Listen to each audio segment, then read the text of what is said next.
अचानक किसी ने जोर से दरवाजा खटखटाया। नीति की आंखें खुल ही नहीं रही थी क्योंकि वह रात भर सो नहीं पाई थी। पर ससुराल में पहला दिन था। सर पर पल्लू लिया और नजरें झुकाकर दरवाजा खोला तो सामने सौरभ था। फिर सौरभ ने कहा, भाभी 5 बज गए हैं, उठ जाइए। मम्मी और दादी भी उठ गई है। अपने देवर का इस तरह से आकर जगाना नीति को अजीब ही लगा। वैसे भी अभी उसे क्या काम था। वो रात को अलार्म लगा रही थी पर रोहित ने मना कर दिया था। आप जल्दी से नहाकर नीचे आ जाओ, मैं जॉगिंग के लिए जा रहा हूं। रोहित को बिस्तर पर सोते देखकर बोला, अब इनसे तो वजन कम ना होगा। और कुटिल मुस्कान लिए वो चला गया। नीति ने समय देखा और जल्दी ही साड़ी पहनकर पल्लू लेकर वो नीचे आ गई। आंगन में रखी खटिया पर गद्दा बिछा था। सासू मां ने वही बैठा दिया। चपकती आंखों से नींद को भगा रही थी। बैठे बैठे नींद आ रही थी। यहां आकर बैठने से अच्छा था वो 2 घड़ी और सो लेती। दिन भर नींद तो ना आती। आते जाते रिश्तेदार मुआयना कर रहे थे। ताई जी बोल रही थी, थोड़ी सी नाक मोटी है और बाल भी घने नहीं है। फिर भी रोहित के मन भाग गई तो क्या करे। चाची जी बोल रही थी, दान दहेज भी ज्यादा ना लाई। पता नहीं भाभी जी बहू क्या देख कर ले आई। इतनी ही देर में रोहित आ गया। रात की अधूरी नींद उसकी आंखों में झलक रही थी। भाभी और बहनों को आपस में हंसी ठिठोली करते देखकर रोहित वहां से चला गया। घर में ससुर जी बीमार थे तो उनका हनीमून पर जाना कैंसिल हो गया। नीति का बड़ा मन था कि वो रोहित के साथ में घूमने के लिए जाए, पर बड़ी बहू को ये तिलांजलि देनी ही पड़ती है। कुछ दिनों में नीति ने रसोई संभाल ली। देवर सौरभ हर बात में टोका टाकी करता था। घर में ननंद नहीं थी इसलिए वो ननंद की भूमिका बड़े दिल से निभा रहा था। नीति के खाने में गलतियां निकालता था। नीति जरा सा आराम कर लेती तो दादी के कान भर देता। शादी के 6 महीने बाद ससुर की मृत्यु हो गई। नीति मन ही मन सोच रही थी कि काश वो हनीमून पर तो चले जाते। अब रोहित का जन्मदिन आ रहा था। नीति रोहित को उपहार देना चाहती थी। उसने सौरभ को उसे बाजार ले जाने को कहा। सौरभ बाजार ले गया। वहां जैसे ही नीति ने रोहित के लिए एक कुर्ता पजामा लिया तो सौरभ ने टोक दिया, भाभी आप अपनी ही मनमर्जी से शॉपिंग कर रहे हो। आपने मम्मी और पापा से पूछा कि रोहित भैया के लिए उपहार ले रही हो, वो भी इतना महंगा। अब आपको हर काम मम्मी और पापा से पूछ कर करना चाहिए। तो नीति स्तब्ध रह गई क्योंकि सौरभ को तो पता था कि वो उपहार लेने ही आई है। घर जाकर बड़ा तमाशा खड़ा हो गया। आंसुओं के कड़वे घूंट पीकर नीति रसोई के काम में लग गई। रोहित को उसने रात को ही उपहार दे दिया। रोहित से सौरभ 4 साल छोटा था पर बड़ा ही चालाक किस्म का था। भाभी की हर गतिविधि पर नजर रखता था। नीति के ताऊजी उसी शहर में रहते थे। एक दिन उन्होंने नीति और रोहित को दिन में खाने पर बुलाया। नीति जब शाम को लौट कर आई तो सौरभ बोल पड़ा, क्या भाभी थोड़ा जल्दी आते, आपके रहते हुए मम्मी को खाना बनाना पड़ रहा है। नीति ने कपड़े भी नहीं बदले और रसोई में लग गई। सासू मां भी नाराज ही लग रही थी। पता नहीं मायके गई हुई बहू से ये ससुराल वाले नाराज क्यों रहते हैं। बहू के जाते ही इनका चेहरा गुस्से से भर जाता है। एक दिन नीति अपनी सहेली के घर गई थी। वहां उसने जीन्स पहनकर कुछ फोटो खिंचवा ली।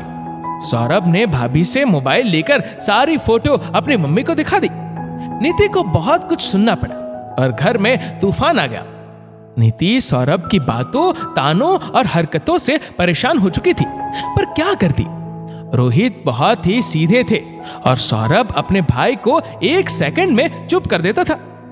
दादी कभी कभी सौरभ को डांट देती थी कि नीति तेरी भाभी है, पर सासू मां कुछ ना कहती। सौरभ वैसे भी उनका लाडला था। नीति अब गर्भवती हो गई थी। ऐसे में जी भी कच्चा रहता है और काम करने की भी इच्छा नहीं रहती है। पर सौरभ की यही कोशिश रहती थी कि भाभी ही काम करे, मम्मी रसोई में पैर भी ना धरे। 9वें महीने नीति ने प्यारी सी बेटी को जन्म दिया।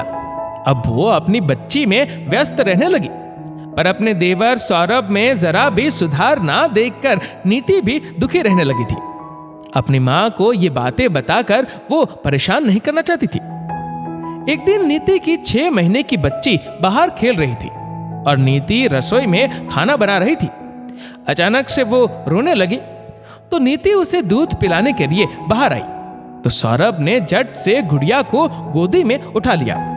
भाभी, अब गुड़िया का बहाना नहीं चलेगा, आप खाना बनाइए, बच्चे तो रोते ही रहते हैं।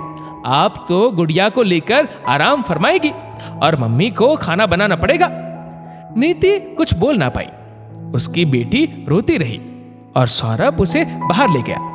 नीति ने जल्दी से हाथ चलाए और रसोई का काम निपटाकर दूध के लिए तड़पती अपनी बच्ची को सीने से लगा लिया। उसने रोहित से भी शिकायत की, पर रोहित सीधे थे और सौरभ हर मामले में रोहित से तेज ही पड़ता था। दुकान का काम भी दिन भर रोहित ही संभालता था। सौरभ को तो घर के कामों में दखल देने से ही फुर्सत नहीं मिलती थी। अब सौरभ के लिए भी लड़की देखी जाने लगी। रीमा ब्याह कर घर आ गई। रीमा जैसी सुंदर पत्नी पाकर सौरभ बहुत खुश था। पूरे ब्याह में गुड़िया किसी की गोदी में नहीं आई। नीति ने ब्याह का काम भी निपटाया और बच्ची को भी संभाला। शादी के दूसरे दिन 7 बज गए, पर रीमा कमरे से निकलकर बाहर ना आई तो नीति ने जोर से दरवाजा खटखटाया तो सौरभ बाहर निकला। भाभी, ये क्या तरीका है? रीमा सो रही है, उसे शादी की थकान आ रही है, आप उसकी नींद खराब कर दोगे।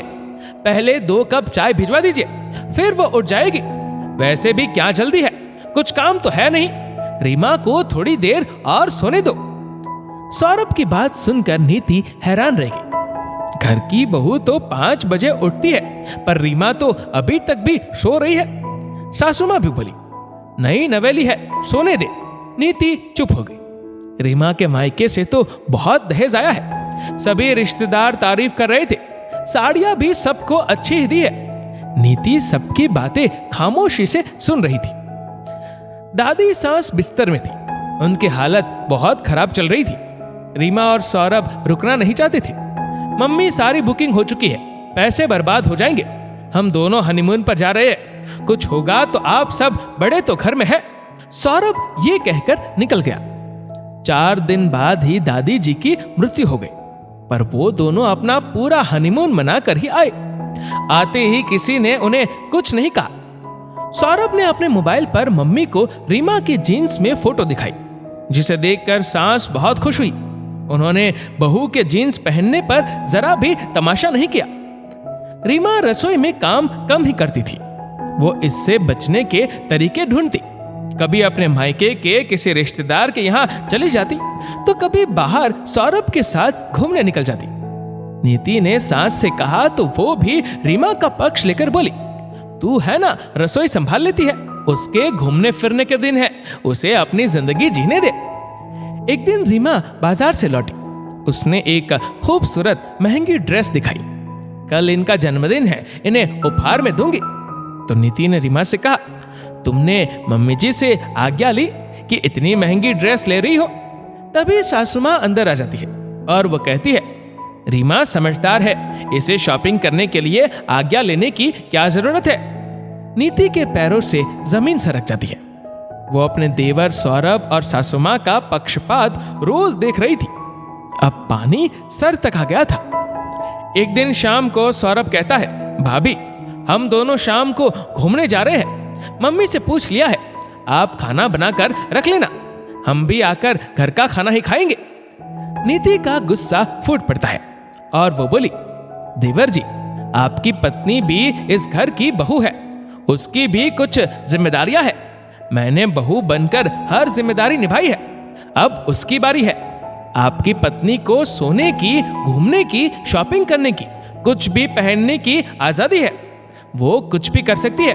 जिन चीजों के लिए आप मुझे टोका करते थे, बड़ा ज्ञान देते थे कि बहू का ये फर्ज होता है, ये जिम्मेदारी होती है, तो वो ही ज्ञान अपनी पत्नी को क्यों नहीं देते हो?